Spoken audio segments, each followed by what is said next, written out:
Good evening. Form ஹவுஸ்லேருந்து பேசுகிறேன். நான் form போயிட்டு வந்தாச்சு. இப்போ வந்து ஹெர்பல் ஹேர் ஆயில் காய்ச்சலாம் அப்படின்னு சொல்லிட்டு எடுத்து வச்சுருக்கேன். இது வந்து நம்மளோட இரும்பு கடாய். இது ஒரு 4 லிட்டர் கெப்பாசிட்டி. ஆனால் இன்றைக்கி ஒரு 3 லிட்டர் தான் காய்ச்ச போகிறோம்.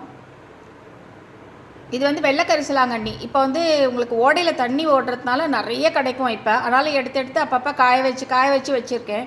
ஏன்னா ஒன்ஸ் வெயில் வந்துருச்சுன்னா இது இருக்காது, சுத்தமாக பட்டு போயிடும். ஒன்ஸ் மழை வரைச்சா எல்லாமே அப்படியே துளுத்து வந்துடும். அதனால் எவ்வளோ முடியுமோ எடுத்து காய வச்சு வச்சுருப்பேன். அப்போ தான் நம்மளுக்கு இயர் ரவுண்டுக்கு நம்மளுக்கு வந்து அடிக்வேட்டாக இருக்கும். இது வந்து செம்பருத்தி, நாட்டு செம்பருத்தி நிறைய பூக்கிறது. ஒரு நாளைக்கு 40-50 பூ கூட பூக்கும். நான் ஒரு 30-35 பூ கிட்டே வந்து என்ன பண்ணியிருக்கேன்னா நன்னா அலசி போலன்லாம் எடுத்து காம்பெல்லாம் எடுத்து வச்சுருக்கேன். கோகனட் ஆயில் ஒரு 3 லிட்டர் எடுத்து வச்சுருக்கேன். ஆனால் 3 லிட்டர் யூஸ் பண்ண மாட்டோம். ஒரு 2.5 லிட்டர் யூஸ் பண்ணுவோம். ஒரு 1/2 லிட்டர் வந்து நம்ம வந்து நல்லெண்ணெய் யூஸ் பண்ணுவோம். இதுவும் நம்ம ஃபார்ம்லேருந்தே கிடச்சிடுறது நம்மளுக்கு. இது வந்து வெட்டி வேர் எடுத்து வச்சுருக்கேன். ஆவாரம் பூ காய வச்சு வச்சுருக்கேன். அதே மாதிரி ரோஸ் பெட்டல்ஸ் காய வச்சு வச்சுருக்கேன். கொஞ்சம் பாதாம் எடுத்திருக்கேன். அதே மாதிரி கொஞ்சம் பெப்பர் எடுத்திருக்கேன். அது கொஞ்சம் கோல்டெல்லாம் பிடிக்காமல் இருக்கும், அதுக்காக. இது வந்து அலோவேரா.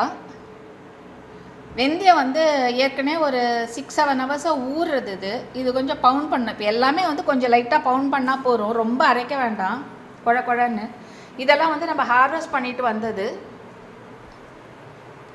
இது வந்து 2 வெத்தலை எடுத்து வச்சுருக்கேன். வெத்தலை வந்து உங்களுக்கு வந்து அந்த இது டேண்ட்ரஃப் வராமல் இருக்கும், அதுக்காக. ரொம்ப போடக்கூடாது, 2 தான் வச்சுருக்கேன். அதே மாதிரி வேப்பலை எடுத்து வச்சுருக்கேன். முருங்கை இலை எடுத்து வச்சுருக்கேன்.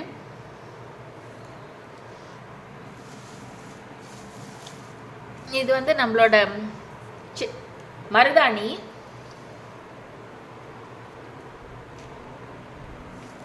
அதே மாதிரி கறி லீவ்ஸ் எடுத்து வச்சுருக்கேன். இது வந்து செம்பருத்தி இலை ஒரு 25 இலை எடுத்து வச்சுருக்கேன்.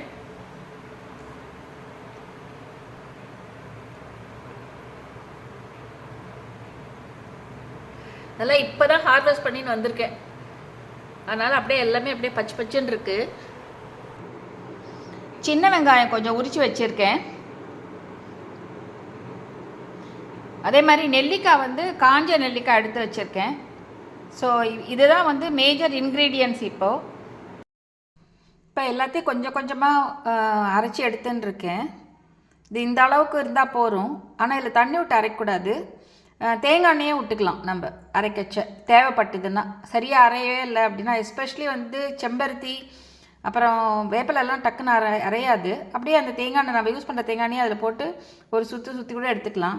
அது அரைக்கச்ச தான் ஞாபகம் வந்தது, நம்ம துளசி எடுக்க மறந்துட்டேன் அப்படின்னு. நிலத்துலேருந்து எடுத்தால் கருந்துளசி எடுத்துருப்பேன். சரி பரவாயில்லன்னு சொல்லிட்டு இப்போ தான் பின்னாடி போயிட்டு கொஞ்சம் துளசி எடுத்துன்னு வந்து வச்சுருக்கேன் அரைக்கிறதுக்கு. இப்போ நம்ம எண்ணெய் வச்சு அரைச்சதெல்லாம் இப்போ இதில் போட்டோம். இதெல்லாம் அரைக்க வேண்டாம், அப்படியே போட்டுடலாம். பாதாம் பவுண்ட் பண்ணி வச்சுருக்கேன், அதையும் போட்டுடணும். இப்போது இந்த கரிசலாங்கண்ணிலாம் அப்படியே சின்னதாக ஒரு சிசர் வச்சு கட் பண்ணி போட்டுக்கலாம். இது அப்புறம் இந்த வெட்டி வேர்லாம் அப்படியே சின்னதாக கட் பண்ணி போட்டுடலாம். இப்போ எல்லாமே போட்டாச்சு. வெள்ளை கரிசலாங்கண்ணி வந்து இந்த கட் பண்ணி போட்டிருக்கோம். வெட்டி வேரும் போட்டாச்சு, பாதாமே சேர்த்தாச்சு. ஸோ இப்போ எல்லாமே போட்டாச்சு.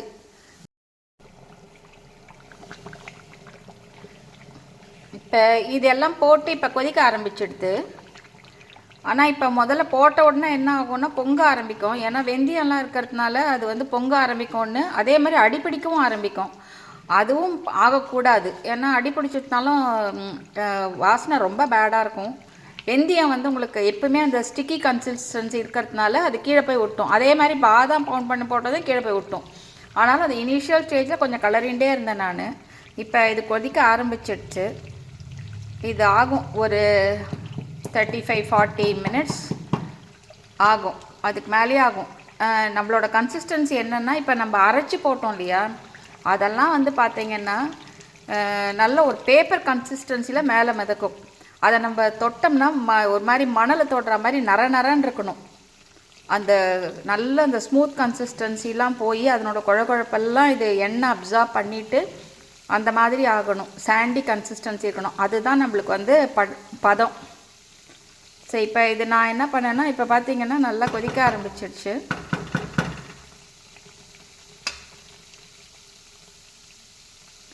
இப்போ நான் இதை வந்து பார்த்தீங்கன்னா கொஞ்சம் medium to sim to medium அந்த இதில் வந்து வச்சு விட்ருவேன். அது பாட்டு கொதிச்சுட்டே இருக்கும். ஒரு 35-40 மினிட்ஸ் ஈஸியாக ஆகும்.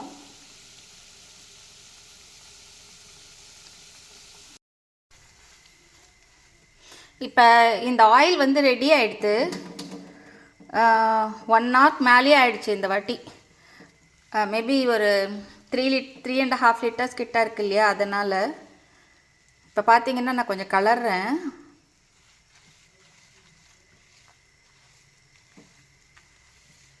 இப்போ அந்த சவுண்டு வருது பார்த்தீங்களா, சலசலன்னு. ஸோ அந்த எல்லாமே வந்து பார்த்திங்கன்னா நம்ம போட்ட பொருள் எல்லாமே நல்லா இன்ஃப்யூஸ் ஆகி மேலே அந்த சக்கைங்க மட்டும் அப்படியே அந்த இது மாதிரி வந்திருக்கு. அதனால தான் அந்த சவுண்டு வருது.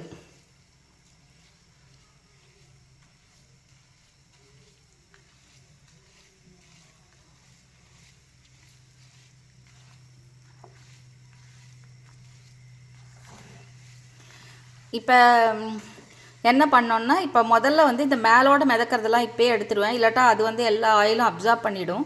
ஸோ மேக்ஸிமம் இப்போ என்ன இருக்கோ அதெல்லாம் இப்போ வந்து எடுத்து விட்ருவேன். எடுத்துகிட்டு அப்படியே இந்த கடாயிலே வச்சிடணும். இது வந்து ஓவர் நைட் அப்படியே இருக்கணும். நாளைக்கு மார்னிங் தான் எடுத்து ஃபில்டர் பண்ணணும். இதில் கிரிட்டிக்கல் பாயிண்ட்ஸ் அப்படி என்னன்னா வந்து உங்களுக்கு வந்து இப்போ இந்த வெந்தயம், அலோவேரா, செம்பருத்தி பூ, செம்பருத்தி எல்லாமே வந்து நல்ல குழகுழப்பு இருக்கிற ஐட்டம்ஸ் இதில். ஸோ நம்ம ஃபஸ்ட்டு இதை அரைச்சி போட்ட உடனே பார்த்தீங்கன்னா ஒரு 5 to 7 மினிட்ஸ் நீங்கள் இங்கே ஸ்டவ் கிட்ட வந்து நகரவே முடியாது. ஒன்று வந்து அது பொங்க ஆரம்பிக்கும், ரெண்டாவது வந்து பார்த்திங்கன்னா எல்லாமே போய் பாட்டம் வந்து ஸ்டிக் ஆகும். அது ஆயிடுத்துன்னா அதனோட அரோமாவே போயிடும், வேஸ்ட்டாக போயிடும். ஒன்று. செகண்ட் வந்து இதை வந்து நான் வந்து பெருசாக வச்சு பண்ணுறேன் அப்படின்லாம் பண்ணக்கூடாது. இந்த ப்ராடக்ட் வந்து பார்த்திங்கன்னா ஸ்லோ இன்ஃப்யூஷனில் எல்லா ஹர்ப்ஸோடதும் நம்ம சேர்க்கறது எல்லாமே வந்து பார்த்திங்கன்னா அந்த ஆயில் அப்சார்ப்ஷன் இருக்கணும். ஸோ அது ஒன்று டைம் ஆகும். ஸோ அது கண்டிப்பாக அந்த டைம் நம்ம ஸ்பெண்ட் பண்ணணும். தேர்டு கிரிட்டிக்கல் பாயிண்ட் வந்து பார்த்திங்கன்னா நம்ம வந்து சரி ஓகே எல்லாம் இன்ஃப்யூஸ் ஆகிடுது இறக்கிடலாம் அப்படின்லாம் இறக்கக்கூடாது. நம்மளோட அந்த போட்ட இலையாக இருக்கட்டும், ஹர்ப்ஸாக இருக்கட்டும், எல்லாமே வந்து பார்த்திங்கன்னா கலர்னிங்கன்னா சலசலன்னு சவுண்ட் வரும். நீங்கள் கையில் எடுத்து பார்த்திங்கன்னா அந்த சாண்டி கன்சிஸ்டன்சி இருக்கணும். அப்படி இருந்தால் மட்டும்தான் வந்து இது ரெடி ஆகிடுதுன்னு அர்த்தம். நம்ம முன்னாடியே இறக்கிட்டோம் அப்படின்னா எண்ணெய் வந்து சீக்கிரமாக கெட்டு போயிடும். ஸோ இதுதான் வந்து ரொம்ப பார்த்துக்க வேண்டிய விஷயம் இது. அவ்வளோதான். இப்போ இது ரெடி ஆகிடுது. ஸோ இப்போ நான் மேலே இப்போ மிதக்கிறது இல்லையா, இதெல்லாம் மட்டும் நான் அப்படியே ஃபில்டர் பண்ணிவிட்டு இப்படியே கடாயை எடுத்து நான் வந்து அதை ரெஸ்ட்டுக்கு வச்சுருவேன். நாளைக்கு பாட்டில் பண்ணிவிட்டு அந்த ஃபோட்டோ வந்து கடைசியில் அட்டாச் பண்ணுறேன். தேங்க்யூ.